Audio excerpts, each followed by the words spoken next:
네, 3부 순서 함께하고 계십니다. 오늘 3월 첫 번째 손님 자리하고 계신데요. 바로 세미한 카이로프랙틱의 백상준 원장님이십니다. 원장님 안녕하세요. 네, 안녕하세요. 세미한 카이로프랙틱 클리닉 백상준 원장이었습니다. 네, 반갑습니다. 네, 굉장히 과거형으로 얘기하는데. 네, 그러네요. 이제 네, 가셔야 될 것 같아요. 그러게요. 너무 우리 시작 전에 우리 김전 아나운서님하고 여러 가지 얘기를 하다 보니까 가는 줄 알았어요. 네. 이 원장님 오늘 조금 달리 보이세요. 앞머리가 길어서 그런지 다른 사람 같이 보이십니다. 많은 분들이 그 얘기 하시네요. 네. 예, 좀 이미지를 좀 쇄신을 한 것 같아요. 네, 예, 그렇습니다.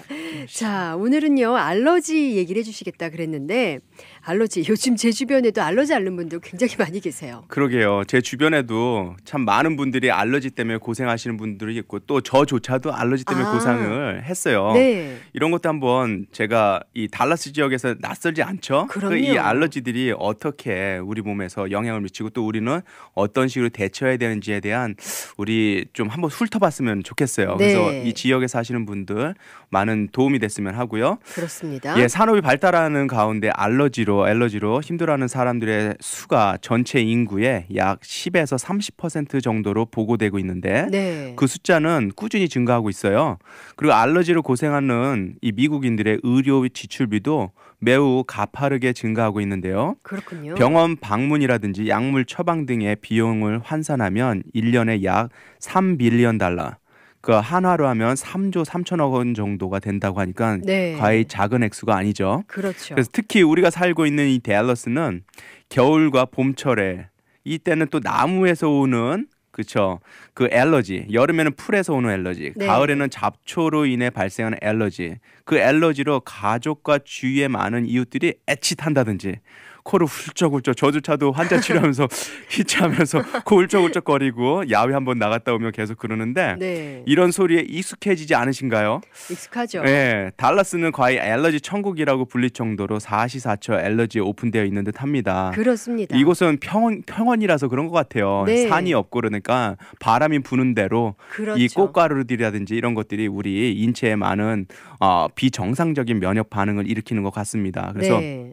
우리 몸은요 박테리아, 바이러스, 기생충과 같은 외부 침입자들을 찾아내고 제거하는 세포의 일련의 방어 작용인 면역 체계를 가지고 있어요. 네. 그런데 이 면역 체계 이상이 생기면 사람은 전염성 질환이나 암에 대한 저항성이 감소할 뿐만 아니라 면역 체계의 과민 반응, 이 과민 반응으로 알러지가 나타나기도 합니다. 네, 그렇다면요, 원장님 면역 체계가 좀 탄탄한 사람들은 알러지에서도 그렇죠. 위험에 좀 덜할 수 있나요? 그렇군요. 그래서 제가 초반에도 이제 항상 강조하는 것 중에 하나가 우리 몸은 일단 기본적으로 너브 시스템에 의해서 영향을 받는다는 거죠. 네. 그래서 면역 세포에서도 쉽게 해서 나중에 얘기하겠지만 1차 림프기관과 2차 림프기관 뭐 이런 것들이 있어요. 네. 그래서 대표적으로 1차는 뭐 사이머스 흉선이라든지 이런 것들이 있고 2차 기관에는 뭐 파이어즈 패치라든지 아니면 뭐 다른 비장이라든지 뭐 이런 쪽에서 그 숙성된 T셀 아니면 B셀, T림프구라든지 B림프구 이런 것들을 활성화시키면서 우리 몸에 들어온 병원균, 네. 엔티진들을 쉽게 해서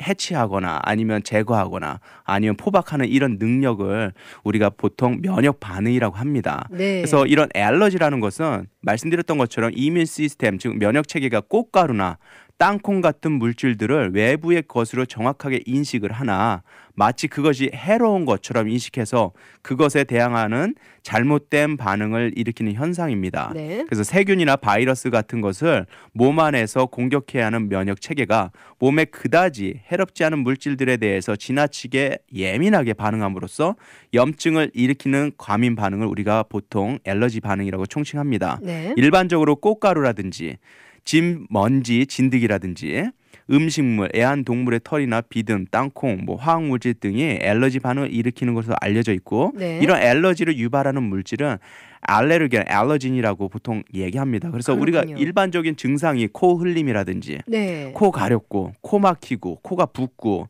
전신 눈 주변이 붓고 그다음에 화끈거리고 눈 흘리고 눈물이 자주 나오고 마른 기침과 가래, 그다음에 기가 막힐 정도로 파핑 사운드도 나기도 하고, 네. 그다음 두통과 목이 쉬거나 목이 간지럽거나 아니면 이 천장 이런 데가 입안이 가려운 증상 등을 호소하는데, 그러면 이런 면역 체계에 대한 것을 알기 위해서 간단히 몇 가지만 알 필요가 있는데요. 네. 방금 전에 말씀드렸던 것처럼 우리 몸에 기능상 1차 림프기관과 2차 림프기관 이렇게 보통 흔히들 나눕니다. 네. 그래서 1차 림프기관 같은 경우는 말씀드렸던 흉선, 타이머스라고 해서 심장 바로 앞부분에 위치한 조그만 그런 우리 몸의 글랜드와 같은 것이고요. 골수, 본 메로우라고 해서 뼈 안에 이런 곳은 1차 림프기관에 속해서 중추적인 역할을 하는 거죠. 네. 그래서 이곳에서 림프가 분화하거나 성숙하는 곳이고, 이곳에서 성숙한 그런 림포사이트들이 만들어지고 그 어떤 항원에 대해서 특이성 있게 결정하게 됩니다. 네. 그래서 이 특이성이라는 것은 림프가 그 림포사이트가 특정한 항원들, 병원균들 아니면 외부 그런 병원체들에 대해서 기억하는 것이라고 생각하면 되는데, 그래서 T 림포사이트는 흉선에서 보통 사이머스에서, 그다음에 B 림프구는 본메로 그리고 골수에서 보통 성숙이 됩니다. 네, 만약에 이 1차 림프기관에서 잘못 기억하게 되면 그때서부터 알러지 반응이 그런 일어나는 것도 거죠? 되고요. 예. 그래서 이 면역 반응에 대해서 보통 네 가지 반응들이 크게 있어요. 1차 면역 반응, 2차 면역 반응, 3차 네. 면역 반응, 4차 면역 반응, 이렇게 하는 보통은 1차 과민 반응에 대해서 오늘은 얘기하고자 합니다. 시즈널에 대해서. 네. 그래서 2차 림프 기관으로서는 우리가 보통 비장, 스플린이죠. 그다음 림프죠, 림프 노드. 그다음 편도선, 그렇죠? 네. 그다음에 충수와 더불어서 파이어즈 패치라고 해서, 이런 파이어즈 패치는 뭐냐면 쉽게 장 부위죠. 네. 대장. 대장에는 육모라는 게 있어요. 얘네가 수축과 이완하면서 네. 그 육모와 육모 사이에 쉽게 해서 바닥에 있는 부위인데, 이쪽에는 T셀들이 많이 역할을 하게끔 방출해. 우리 몸의 거의 한 70%가 그쪽에서 분비된다고 해도 과언이 아닌데, 그래서 장이 건강하신 분들이 면역 기관이 또 좋은 경우가 있어요. 그렇죠. 많이 들어봤어요. 예. 그래서 여기에서 1차 기관의 성숙 이동해서 온 림프사이트, 림프가 특정한 항원을 만나서 그 항원에 대한 특이적인 면역 반응을 하게 되는데요. 보통 면역계에 구성세포 너무 깊게는 안 들어가고요. 네. 보통 림프구는 뭐 B 림프구, 또 T 림프구, 림포사이트, 그다음에 NK 세포라 해서 대장에서 주로 많이 나오는 내추럴 킬러 셀이라고 그러죠. 이런 것들이 암세포라든지 아니면 외부에서 오는 병원체들에 대해서 스스로 이겨내서 우리 몸을 컨트롤하는 그런 역할을 한다고 보고 있습니다. 네. 그래서 일반적으로 우리가 얘기하는 면역 반응에는 자연적으로 어머니 때부터 나와가지고 있는 자연 면역 반응이 있고요. 네. 그 다음에는 획득 면역 반응이라서 acquired, 우리가 보통 일반적으로 뭐 홍역이라든지 뭐 아니면 이런 주사 미리 맞잖아요. 그렇죠. 백신을 맞죠. 예, 그런 것들이 보통 이런 획득 면역 반응이라고 볼 수가 있어요. 네. 그래서 보통 지금 제가 말씀드리고자 하는 획득, acquired immunity, 이런 것들은 특정 항원에 대해서만 반응하는 항원 특이적인 면역 반응으로서 네. 림프구, 백신을 맞은 것들이요. 그렇죠. 그 항체들이 관여합니다. 특정 항원에 노출되면 세포 표면에 그 항원과 잘 결합하는 수용체를 가진 이런 T 림프구와 B 림프구들이 활성화돼서 또한 그 항원과 잘 결합하는 항체가 만들어지게 되거죠. 네. 쉽게 해서 안티바디라고 그러죠. 항체들. 그렇죠. 그렇지만 원장님, 우리가 모든 것을 백신으로 맞을 수는 없기 때문에 그렇지. 아무래도 자연 면역이 많은 사람들이 좀 강하겠네요. 맞습니다. 그래서 차후에 제가 그런 자연적인 부분에 대해서 우리 몸이 어떤 식으로 내 몸의 면역 반응, 이민 시스템들을 부스트업을 할 수 있는지에 대한 몇 가지들을 오늘 다루고자 해요. 네. 예. 그래서 일반적으로 항원 이런 안티젠들 외부 그런 병원체에 노출되면 자연 면역 이런 건 즉시 일어나는데, 획득 면역이라고 하는 acquired immunity는 이 형성하는데 좀 시간이 걸리는 거죠. 네. 따라서 초기에는 자연 면역 작용이 항원을 제거하게 되고, 이 과정을 피한 그런 항원들, 안티젠들은 네. 획득 면역 과정에서 효율적으로 제거됩니다. 아, 예. 예, 그래서 알러지 질환의 발생은 이러한 획득 면역과 관련한 그런 밀접한 관계가 있다고 보시면 됩니다. 네. 그래서 보통 우리가 면역 반응하면 사람들 이게 면역인가 뭔가 이런 굉장히 낯설면서 호기심 있고 궁금해하고 하는 게 많잖아요. 그렇죠. 말씀드렸던 것처럼 생물체는 자신의 것이 아닌 외부 항원에 노출되면 여러 가지 반응을 나타내는데, 크게 예방 접종 이런 거 말씀하신 거, 이런 건 네. 면역 반응의 대표적인 거죠. 그렇죠. 그래서 이런 것들은 이로운 반응이에요. 그래서 죽거나 약해진 세균 또는 바이러스를 인위적으로 투여하면 이들을 기억하는 세포와 항체가 인체에 만들어지죠. 아, 그래서 우리가 플루샷을 맞으면 잠깐 아프다가 많은 사람들이 있거든요. 그렇죠. 이런 경우에 해당되겠습니다. 그렇죠. 그 다음에 이런 획득 면역 과정이 일어나게 되고 그 결과 향후 세균이나 바이러스가 우리 몸에 침입하면 이들 세포와 항체들이 효율적으로 이들을 제거할 수 있게 되는 겁니다. 네. 반면 해로운 면역 반응의 대표적인 예가 알러지입니다. 네. 그래서 진먼지 진드기나 꽃가루와 같은 일반적으로 우리 몸에 해롭지 않다라고 말씀드렸던 이런 외부 병원균들이나 항원들에 대해서 불필요한 면역 반응, 네. 즉 과민 반응을 보이는 경우가 대부분인데, 즉 인체가 외부 자극에 대한 과장된 반응을 보여서 오히려 인체에 해로운 영향을 미치게 되는 것이 알러지고요. 네. 이런 알러지에 대한 치료 원칙이 있어요. 아, 원칙이요. 예, 일단은 알러지 질환은 짧은 기간의 치료로 완치되기는 어렵고요. 네. 꾸준한 관리를 통해서 증상이 나타나는 것을 예방하는 게 굉장히 중요합니다. 예방이 가장 중요하군요. 그렇죠.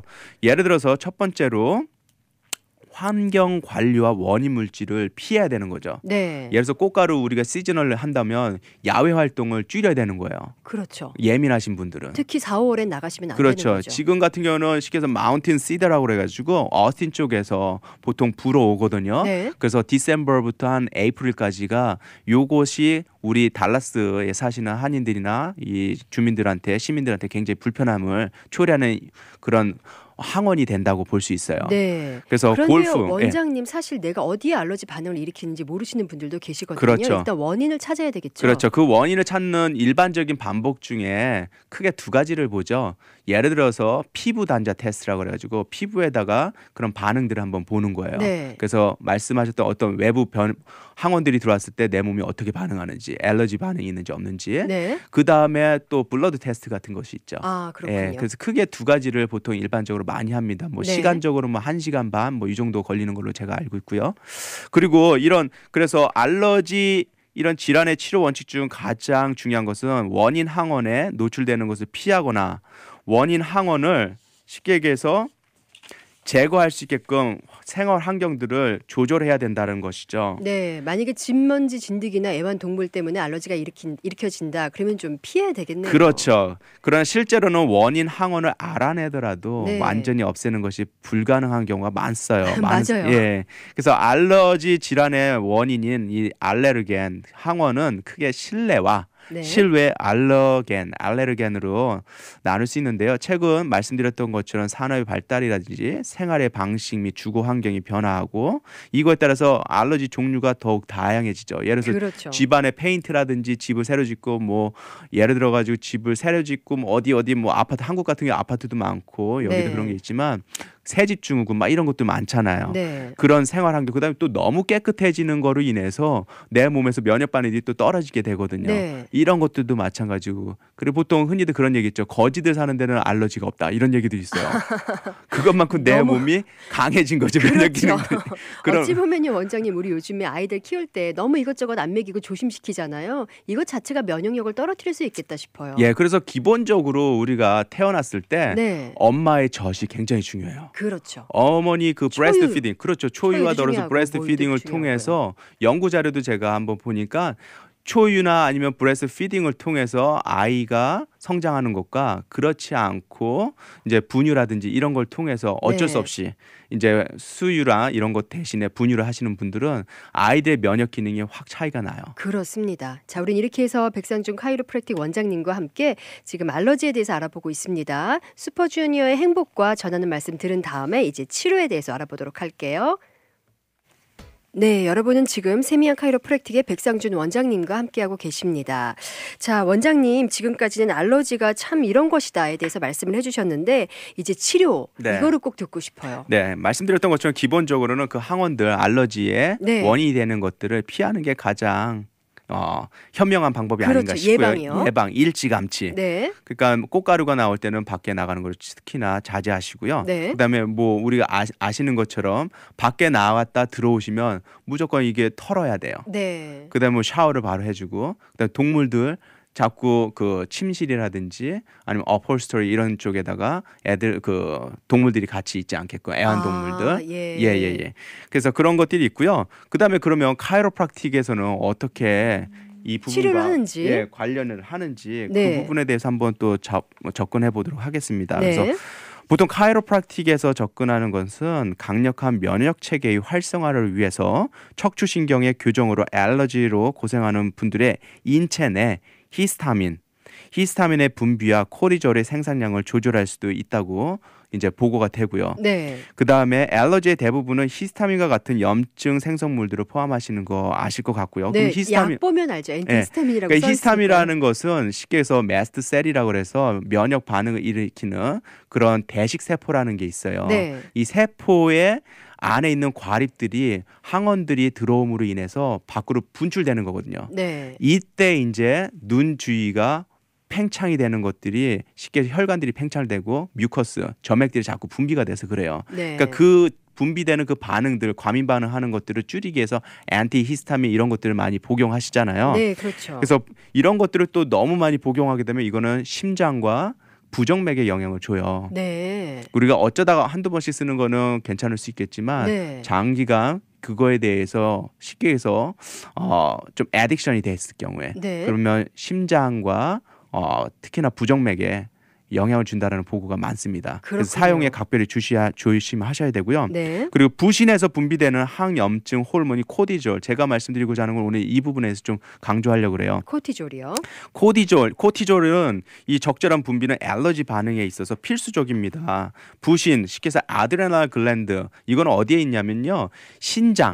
신장의 바로 위쪽 부분 양쪽에 있는 건데 굉장히 조그맣죠. 네. 이 신장 위쪽에 있는 부신의 기능이 약하신 분들이 대다수 저희 환자들도 그렇고 알러지로 고생하시곤 합니다. 아, 예. 예, 그래서 많은 분들에게 생소한 정보는 이 아드레날 글랜드라고 불리는 부신이 흉추 9번에서 흉추 12번 사이에서 나오는 척추신경에 직접적으로 영향을 받는다는 것이에요. 네. 그래서 즉 척추신경에 영향을 주는 척추 변형은 알러지 반응에 큰 영향을 미친다는 것입니다. 그래서 카이로프랙틱 의사들은 알러지 증상의 중요한 조절 능력을 담당하는 호르몬 조절 및 균형 유지를 도와줌으로써 심장에 부담을 주는 등 여러 부작용을 유발시킬 수 있는 항히스타민제의 의존을 줄이는 데 포커스를 맞춥니다. 네. 그리고 알러지 증상을 더불어서 도와드리는데 그러면 코티졸과 이 부신의 기능이 무엇인지 좀 알고자 하는데요. 네. 이 코티졸은 말씀드린 것처럼 콩팥의 부신 피질에서 분비되는 스트레스 호르몬이에요.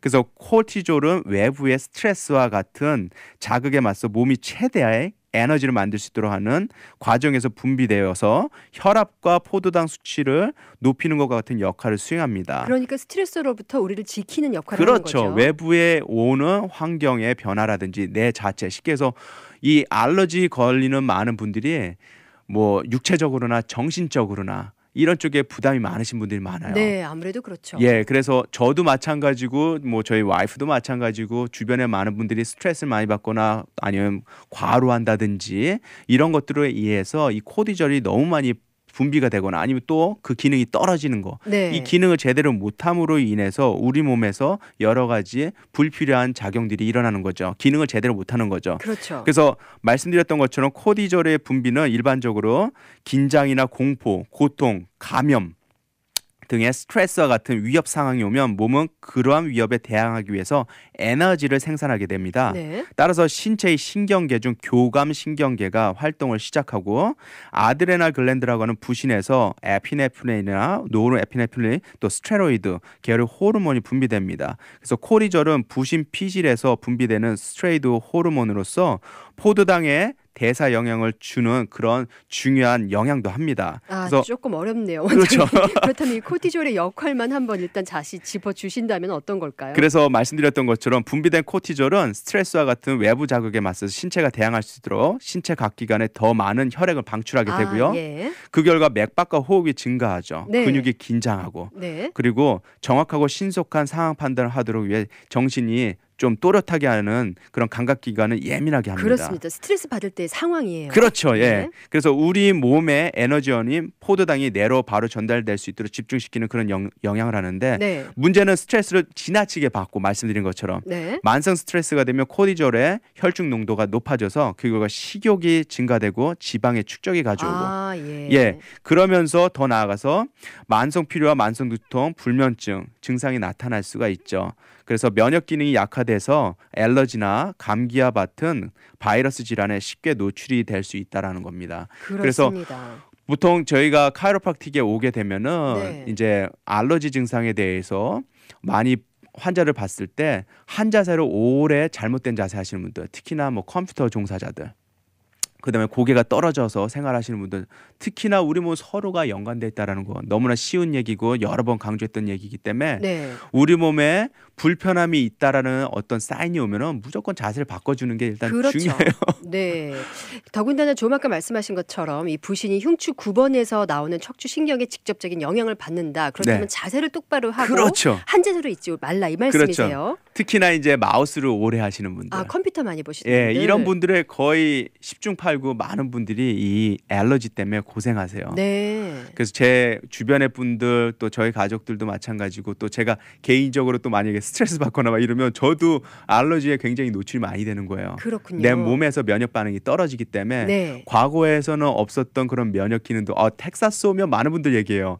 달라스 오면은 알러지는 지극히 정상적으로 경험하는 것이다. 그게 몇 년 지나면 다 없어진다. 또 없애지는 거를 도와주기 위해서 또 허니를 먹어야 된다. 이런 맞아요. 얘기도 많잖아요. 네. 말씀드렸던 이런 것들이 획득 면역 반응인 거죠. 그렇군요. 그래서 그 면역 반응이 있어도 중요한 거는 내 안의 것이 바뀌지 않으면 들어와도 제대로 기능을 못 하는 거. 유언한 그렇죠. 거죠. 네. 그래서 다시 한번 강조하면은 불편하고 힘든 거 아니면 내가 한 자세를 너무 오래 하는 것들에 대해서 부득이하게 해야 된다면 나를 강하게 하는 게 중요해요. 네. 나를 강하게 한다는 것은 쉽게 해서 규칙적인 운동과 그다음에 그 운동을 통해서 스트레스도 없앨 수도 있고 또 건강한 식단 아시는 것처럼 그다음 무엇보다도 이 당 수치를 내리셔야 돼요. 아, 당 수치를요. 예, 말씀드린 것처럼 혈당 수치가 높아지고 이런 것들 다 연관이 되거든요. 네. 그렇다고 보면은 우리가 refined food이라든지 그 밀가루 음식 백미나 밀가루 음식 이런 것들에 대한 사용을 이런 것 때문에 고생하신다면 음식물로서는 좀 조절을 하시고 자제하시는 거를 당부하고 싶고요.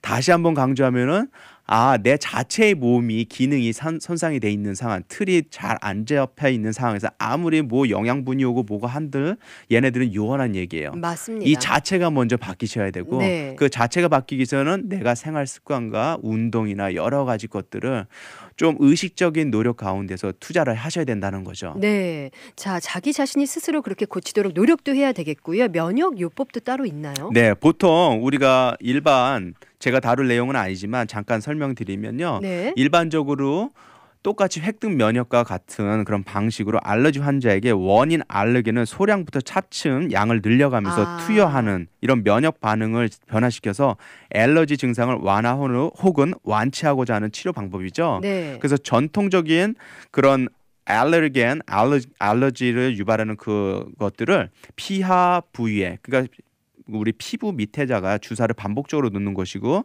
최근에는 그렇게도 한대요. 혀 밑에 그 알레겐을 투여해서 설화 면역요법 효과가 있는 것으로 나타나는데 네. 면역요법이 모든 알러지 질환에 효과적인 것은 아니라는 것을 말씀드리고 그리고 싶고요. 기간도 오래 걸린다고 들었어요. 그렇죠. 보통 면역요법을 실시하게 되면 최소 3년에서 5년을 유지하는 것이 꾸준히 원칙이고요. 해야 되는 거죠. 예. 기간이 짧으면 치료 기간이 짧으면 다시 증상이 재발할 가능성이 높습니다. 예. 대신에 면역요법을 시행한 지 1년 이상이 지나도 증상이 호전되지 않거나 애나필락시스라고 그래가지고 갑자기 그 의식을 잃는다든지 쇼크 증상 이런 것들이 일어난다고 하면 그런 심각한 전신 부작용이 발생한 경우는 이런 면역요법이 좋다고 할지라도 환자의 협조가 이루어지지 않는 경우에 치료를 중단해야 됩니다. 그렇죠. 자, 이렇게 보니까요. 면역 요법이 도움은 되겠는데 쉬운 건 아니네요. 일단은 뭐 금전적으로 투자도 해야 되고 네, 인내심도 있어야 되겠고요. 인내심도 있어야 되고 대신에 이 알레르겐 이 자체가 나무나 풀, 잡초 등의 꽃가루 또 진 먼지 진드기 이런 것들에 대해서는 효과가 있다라는 보고가 있어요. 그렇습니다. 예. 자, 오늘 이렇게 알러지 우리에게 정말 유용한 정보를 주셨는데 마지막으로 이 청취자분들에게 알러지에 대해서 한 말씀 해주신다면 어떤? 네, 그래서 알러지 질환들은 유전적인 요인과 환경적 요인의 상호작용에 의해서 발생하는 것이 일반적인 것으로 알려져 있지만 그 기전은 말씀드린 것처럼 아직 완전히 밝혀지지 않았어요. 네. 따라서 발생 자체를 완전히 예방할 수 있는 방법도 현재로서는 사실은 없습니다. 네. 따라서 천식이나 알레르기 비염 아토피, 피부염 등과 같은 알레르기 질환이 생기게 되면 환자와 가족들은 신뢰할 수 있는 전문가의 도움을 받아서 자신의 병을 잘 이해하고 능동적으로 대처해 나가는 자세가 굉장히 중요한 거죠. 네. 즉 적절한 환경 관리를 통해 원인이 되는 물질에 노출되는 것을 최대한 막고 네. 적절한 치료를 통해 증상 및 합병증의 발생을 방지하는 것이 중요합니다. 그래서 면역요법은 말씀드린 것처럼 알레르기 질환 환자들에서 효과가 있는 것은 아니므로 알러지 전문가의 도움이 반드시 필요하다는 걸 네. 잊지 않으시길 바랍니다. 그리고 사실 말씀하세요. 기본적으로 우리 몸은 계속 뇌와 말초 조직 간에 상호 커넥션이 있어야 된다는 거. 그러려면 항상 내 몸을 관리하고 닦고 쪼이는 이런 맞습니다. 과정들이 필요하다는 것을 강조하고 싶습니다. 네, 일단 운동하고 좋은 건 먹고 항상 생각을 해야 되는 것, 요 세 가지 이루어져야 되겠습니다. 자, 오늘 알러지 이 방송의 도움으로 많은 분들 또 4월달, 5월달 편안하게 나셨으면 좋겠고요. 다음 달 우리 4월달에 뵐 때도 좋은 정보 기대할게요. 네, 감사합니다. 항상 건강하십시오. 네, 감사합니다. 지금까지 세미한 카이로프랙틱의 백상중 원장님이셨습니다. 유열의 지금 그대로의 모습으로 준비했습니다. 노래 들으시고 광고 후에 다시 찾아뵙겠습니다.